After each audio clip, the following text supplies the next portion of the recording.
Shu Qian left the post station and hurried along the street. Although he still didn't know the identity of monk Shen Shu, he had at least confirmed a few things. First, he was definitely a traitor to Buddhism. The evidence is conclusive. Secondly, his cultivation level is higher than I expected, so high that even the Buddha can't kill him, although there's no evidence to prove the Buddha acted. Thirdly, I'm only responsible for investigating his identity, searching for memories. He would never get involved in the grudges with the Buddhist sect, unless I became a martial god, but that's impossible. Fourth, I must hold on to this thick thigh, and extract benefits crazily. Fifth, the existence of monk Shenshu must not be told to anyone, not even Wei Papa. This is a huge deal. Sixth, while it's still early, let's go listen to music. Suddenly, Shu Qian saw a familiar figure appear in the crowd ahead. It was a tall and burly monk. Master Heng Yuan also saw him. While pleasantly surprised, he was also shocked by Shu Qian's attire.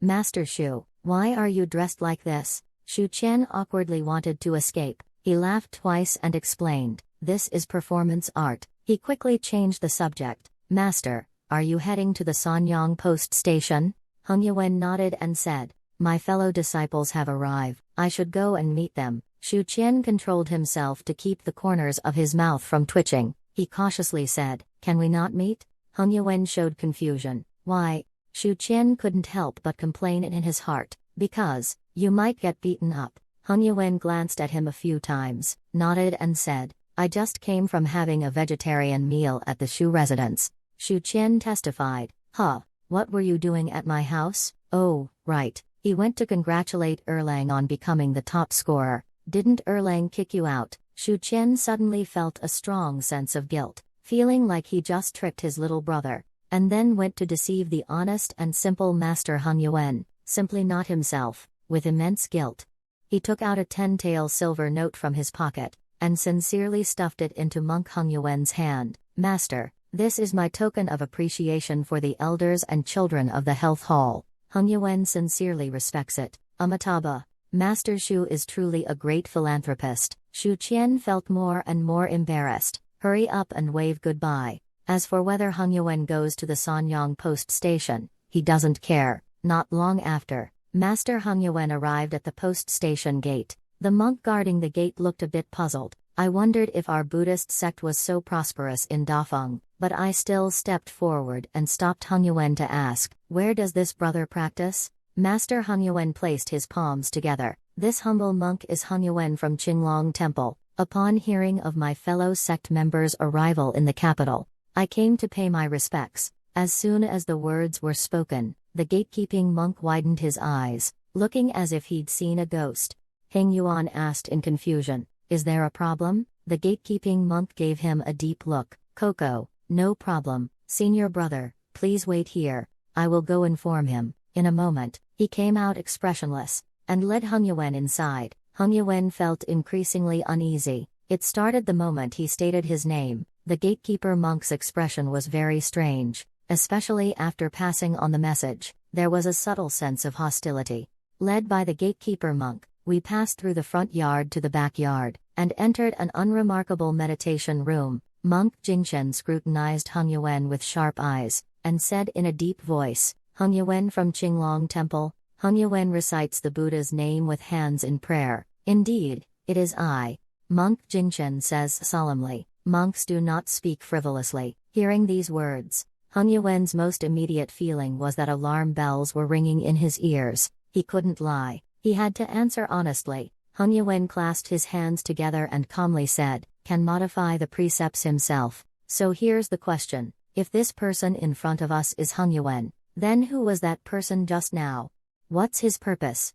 Can modify the precepts himself. Then the question arises, if the person in front of us is Heng Yuan, then who was the person just now? What is his purpose? Jingshen carefully reviewed the conversation, and was shocked to realize that the other party was after the sealed item of Sangbo. In that case, the nature of the matter is not as simple as impersonating Heng Yuan. It involves the demon monk. He must take it seriously. But the monk just now also knows the lion's roar. Even if it's not Heng Yuan, he must be someone from Buddhism. And this one before us, even if it really is Heng Yuan, is his visit truly just a visit? without any other intentions. Various thoughts flashed by. Monk Jingchen made a decision immediately. He shouted in a deep voice, "Take him." A monk in blue robes stepped forward, attempting to press down on Hung Yuan's shoulder. Hung Yuan's face also turned completely grim. It was baffling from the beginning. "And now you still want to fight? Even a clay figure has a temper." Hung Yuan's chi stirred. A bang sounded, easily knocked several monks away. Monk Jingchen formed hand seals, chanted, "The body cannot be moved." As the words fell, golden ripples spread out from the handprint like water waves, gently but firmly sweeping across Hung Yuan. In an instant, Hung Yuan seemed to be trapped in a quagmire. Only his thoughts were still running. His body has lost control, but he is fighting the discipline with brute force, trying to break out of the quagmire. Jingchen frowned. This monk who calls himself Hung Yuan is even stronger than he expected. He couldn't help but shout, "Quickly take them down." A few warrior monks rushed out of the room. The mages and chanters had low combat strength. They had to rely on the warrior monks to capture people, but Hung Yuan broke the precepts before the warrior monks could surround him, his energy surging all around him. A Buddhist lion's roar repelled everyone. Then he moved so fast that afterimages trailed behind him, charging towards Monk Jingchen. Hung Yuan got angry, and was about to teach a lesson to this fellow disciple from the West, but just then, a figure blocked Jingchen. He stood there like a golden sculpture, calmly looking at the approaching Hung Yuan, lightly delivered a palm strike. The palm landed right on Hung Yuan's chest. The latter was like being hit in the chest by a battering ram. His body flew backward, until the body was embedded in the inner courtyard wall. Only then did it barely stop. The golden monk looked at Hung Yuan indifferently. He was using a secret Buddhist technique, Diamond Unbreakable. At this moment, Jingchen said indifferently, "You stay at the inn, and wait for Uncle Du to return. He has questions for you." Hung Yuan snorted coldly. Once again, he turned into a fierce afterimage and pounced, but his target was not Jingchen, it was Jingxi. Jingxi didn't react at all, and Hung Yuan grabbed his golden head. The next moment, his body lost weight, was lifted up like a chick by Hung Yuan. A shoulder throw smashed Jingxi into the wall. A loud bang sounded. The wall connecting to the courtyard directly cracked. Jingxi's body still couldn't stop falling out. Hung Yuan flashes forward again. His fist, as big as a sandbag, cracks loudly. He smashes it hard onto that golden head. The sound of metal striking resonates in the inner courtyard. Hung Yuan isn't done yet. Fists the size of casserole lids continuously pounded on the face, emitting loud clangs. Jingchen watched this scene, his heart pounding. He quickly ran out and shouted sternly, "Enough." Hung Yuan snorted coldly once more. Then he stopped. He stood up and dusted himself off. He stared coldly at Jingxi. With a look of disdain, he said, "Just thick-skinned and tough. Here we are." The warrior monk's temper has finally calmed down. Shu Qian had a misunderstanding about Hung Yuan. He thought Hung Yuan was a simple and gentle Lu Jishan. Actually, Hung Yuan is a thug wearing a simple and honest disguise. A person without a violent temper wouldn't break into the Earl of Pingyuan's mansion at night,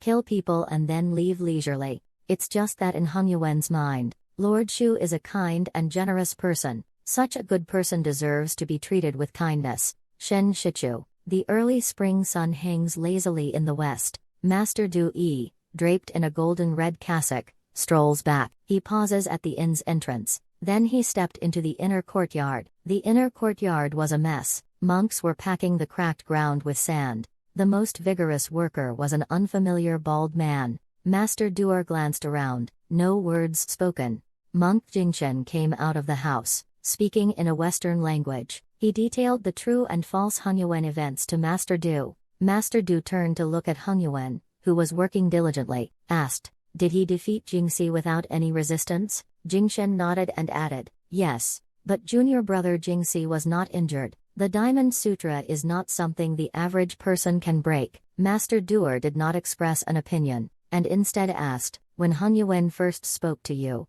did he mention anything about the evil object? For example, he knows the origin of the evil object." Jingchen recalled for a moment and shook his head. He only said that the sealed object under Sangpo is related to Buddhism, and when discussing the case, he said he saw that severed hand residing in his junior brother Hung Wei. Master Du Yi hummed, "I know who he is now." you go to the night watchman's yamen, find the chief officer Shu Qian. I have something to ask him. On the other side, Shu Qian just came out of the brothel, feeling light all over, as if his bones had melted. Shortly after, Shu Qian returned to the Shu residence. I saw a clerk in green robes exclaim and hurriedly run out from inside. Master Shu, you're finally back. Shu Qian got straight to the point. What's the matter? The watchman said. A Buddhist monk came to the yamen looking for you not long ago. He didn't find you, so he went to see Lord Wei. Lord Wei sent me to wait for you at your residence. Shu Qian was grumbling inwardly. It's just a monk. Is Wei Yuan really worth treating so seriously? What are these Westerners? When will the great Eastern China stand tall? I'm so mad I can't even, he said expressionlessly. Got it, I'll see him later. Gang Yuan finally breathed a sigh of relief, suddenly remembered something, and said, Lord Wei heard that you've been wandering around lately, not waiting for orders at the street gate nor patrolling. He is very angry. They said your 3-month salary is gone. Shu Qian immediately got anxious. I'll go see the Buddhist delegation right away. Remember to tell Duke Wei, when he came to Sanyang Post Station again. The sunset is already hanging in the west. The evening sunlight is a splendid golden red, Shu Qian said indifferently.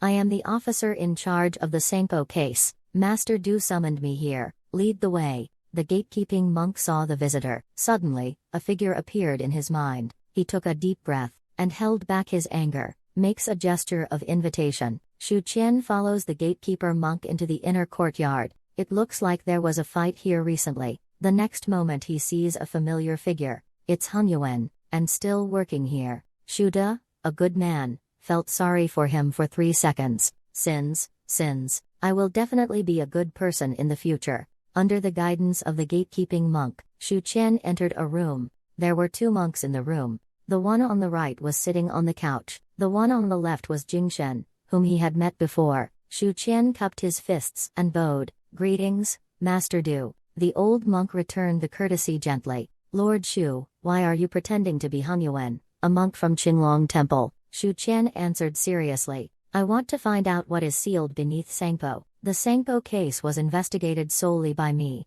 I discovered many secrets within it. The Yongjin Mountain and River Temple was built on top of a large formation. A sinister entity is sealed within the formation. The Yongjin Mountain and River Temple was destroyed. The evil entity also broke free. I personally went underwater to investigate. I found Buddhist scriptures engraved on the remaining pillars of the array. At first, I thought what was sealed under Sangpo was the previous generation's supervisor, but as the case progressed, it turns out that what was sealed under Sangpo was a severed hand. Based on this, I deduce that the severed hand is related to Buddhism, but both the supervisor and the royal family are very secretive about it. I, Shu Qian, have solved many major cases in the capital. There is no case I can't solve, but this doubt is like a thorn in my throat, keeping me up at night, unable to eat or drink. Master Du slowly nodded and said, so that's why you tested me earlier? Shu Qian nodded in agreement.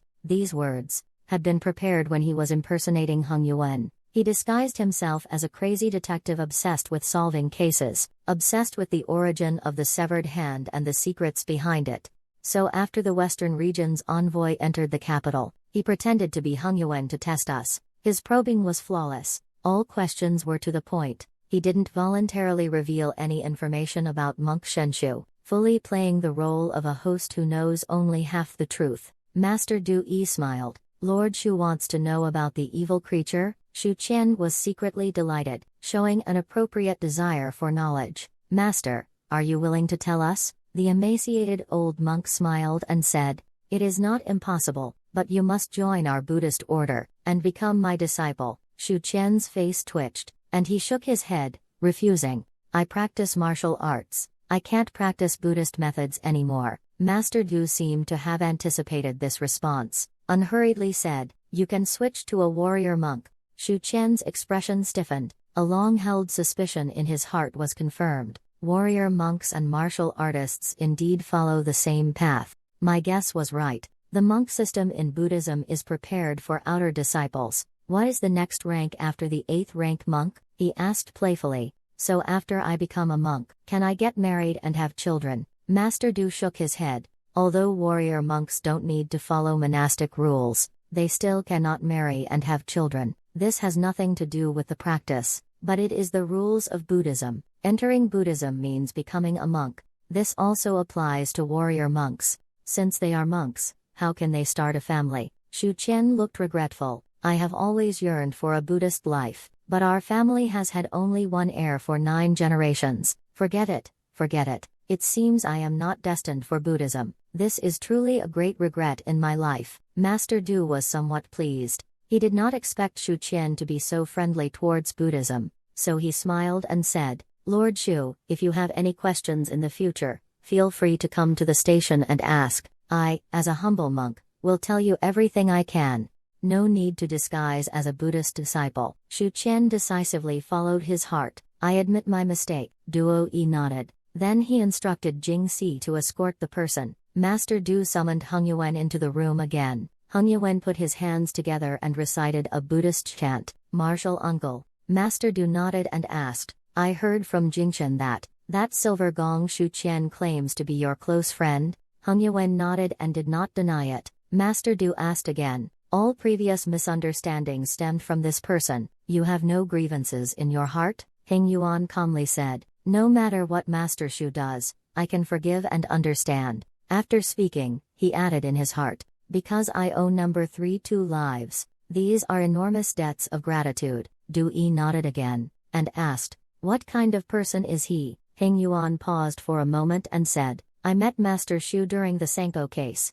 At that time, because junior brother Heng Wei was involved in the case, I thought that even if I escaped death, I would be imprisoned. Unexpectedly, Master Shu, the official in charge of the case, after finding out that I was implicated, and not an accomplice of junior brother Heng Wei, he immediately released me. Monk Jingchen snorted coldly. He's still a good person. Heng Yuan continued to say, after I left Qinglong Temple, I've been staying at the health hall in the southern city. There was a group of homeless elderly and children there. Lord Shu generously donated after learning about it. Every few days, he would send money to help them. You should know his monthly salary was only 5 taels of silver. At that time, he was just a constable, but he never complained. He even comforted me saying the money was found. Ha ha, I secretly investigated him. He's different from all other night watchmen. Never abused power for personal gain or exploited the people. The silver he had was saved by living frugally. Master Du made no comment,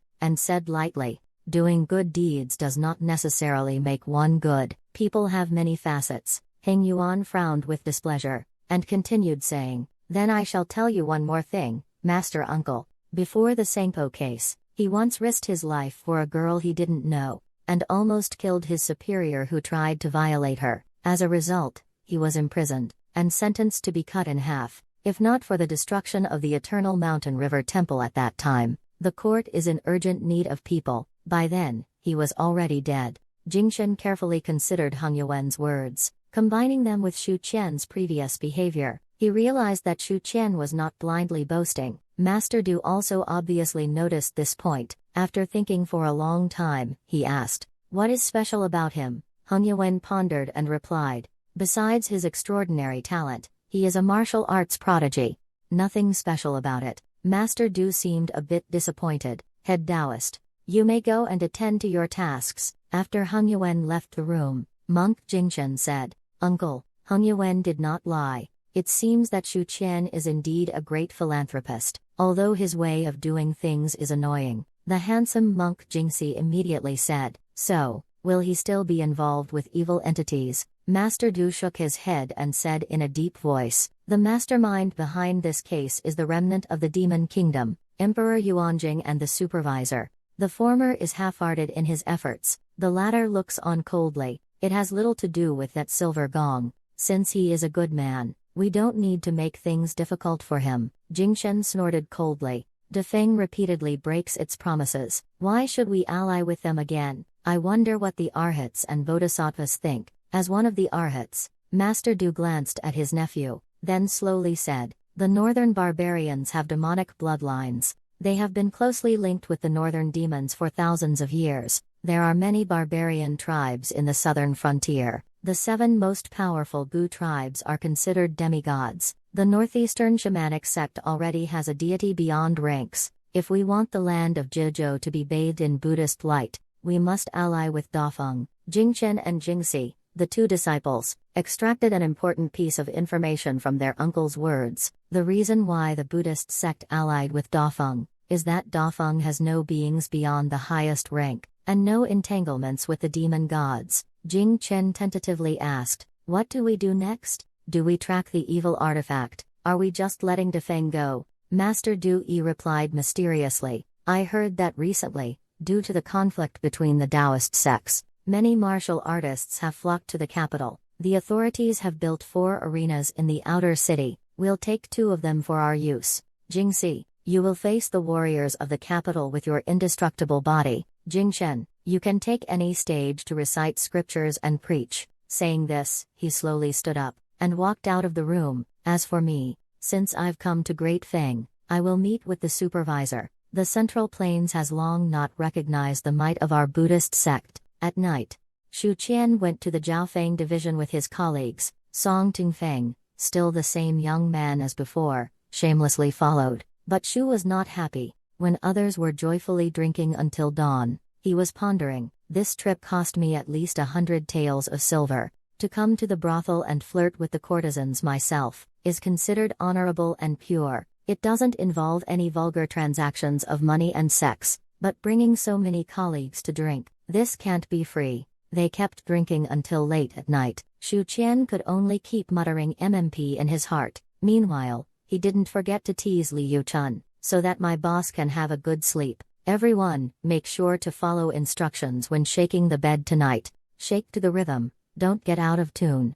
The next day, Shu Qian rode Erlang's mount, hurrying back to the Yamen at full speed. Arrived at Yidao Hall, Gengyuan handed over an expense report. This event had 21 participants. The project was to praise the court, to praise Lord Wei, a total of 164 taels and 3 qian. Shu Qian pondered for a moment. He was a man of honor, so he asked a clerk to send it to Hoi Tower, but the clerk returned not long after. Report: Lord Wei said the note wasn't written by you. Lacks sincerity, so this expense cannot be reimbursed. Shu Qian nodded. This shows that Wei Yuan is dissatisfied, but he is willing to reimburse me. Rest assured, Lord Wei, I will go through fire and water for you, to repay your great kindness. Shu Qian immediately wrote a reimbursement slip, dried the ink and folded it neatly, and asked the clerk to run another errand. However, it wasn't long before the clerk returned. Wei Yuan's reply was, "Denied." Shu Qian got angry, and asked, "What did Duke Wei say?" After hesitating for a long time, the clerk cautiously replied, "Lord Wei said, your handwriting is too ugly, so I won't approve it." Shu Qian looked up and howled. The monthly salary of a silver gong is 10 taels of silver. If Duke Wei doesn't approve it, it means Shu Qian spent about a year and a half's salary last night. At this moment, the weight of Father Wei in his heart was halved. After the Spring Festival, the next most anticipated event should be the Imperial Examination in a month. The 4 characters Jin Bang Ti Ming have always moved people's hearts, from rural villagers to emperors and officials, all placed great importance on the Imperial Examination. However, the 37th year of Yuanjing was particularly eventful. First, there was the once-in-a-60 years Taoist celestial conflict. Isn't it more attractive than the Imperial exam? Later, the Western region delegation caused another sensation when they entered the capital. The next day, a young and handsome monk came to the stage in the southern city, and started to speak wildly. He said he would use the Buddhist Vajra divine skill to challenge the martial artists of the Central Plains. That very day, he provoked the heroes of the martial world, who attacked him in unison, but no one could break through his Vajra body, and they left dejected. The northern city, facing the southern city, there was also a high monk from the western regions who occupied the arena, but he didn't challenge the great Feng masters. Instead, he set up a platform to preach. The citizens of the city flocked to him, listening to the monk's teachings with rapt attention. There were prodigals crying bitterly, there were villains sincerely repenting, there were soul male heirs who had an epiphany and decided to become monks. The incident fermented like this. Gradually, the common people began to have some complaints. It's been 3 days. That little monk hasn't lost once. Aren't you people of the martial world supposed to be highly skilled? How come you can't even beat a little monk? What do you, an ordinary citizen, understand? Is that an ordinary little monk? He's from the Western Buddhist sect. Even if he's just a child, he can't be underestimated. There are many high-ranking experts in the capital. Why hasn't anyone come out to defeat this arrogant monk? It's precisely because of Gao Pin's apprehensions.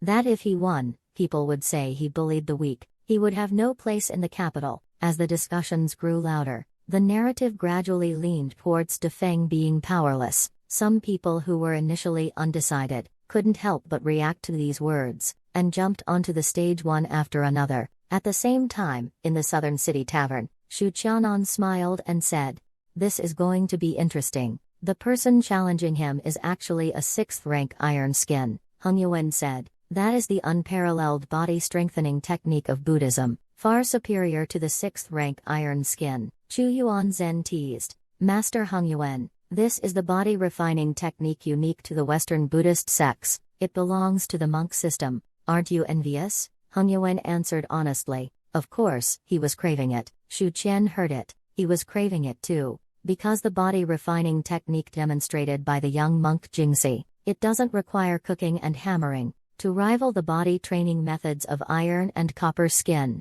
Hung Yuan glanced at him and said, "The Diamond Sutra is not something ordinary people can master. Without a foundation in Buddhist teachings, it is impossible to master, unless born with a Buddha root." Shu Qian inwardly complained, "This Buddha root you're talking about." Just as he thought of this, he glanced around the crowd, suddenly found an old acquaintance. Shu Qian immediately walked downstairs. "I met an acquaintance. I'll go take a look." Chu Yuanzhen's gaze followed him, seeing that his target was an elderly and plain-looking woman. He was momentarily speechless and said, "Shu Ningyan's tastes are quite unique." Hung Yuan instantly lost the confidence to argue, dryly said, "Youthful romance may not be a bad thing." Shu Qian teased, "Auntie, why are you here again? Looking at your attire, you don't seem like a wealthy family's woman. Isn't the daily necessities fragrant? Every day, you just run out to watch the excitement." The woman ignored him. Shu Qian continued rambling without any embarrassment. "You're so concerned about the war situation. Is the man on the stage your husband?" The old lady, aside from that initial coquettish glance, ignored him afterwards. She let him chatter incessantly by her ear. The fight on the stage didn't last long.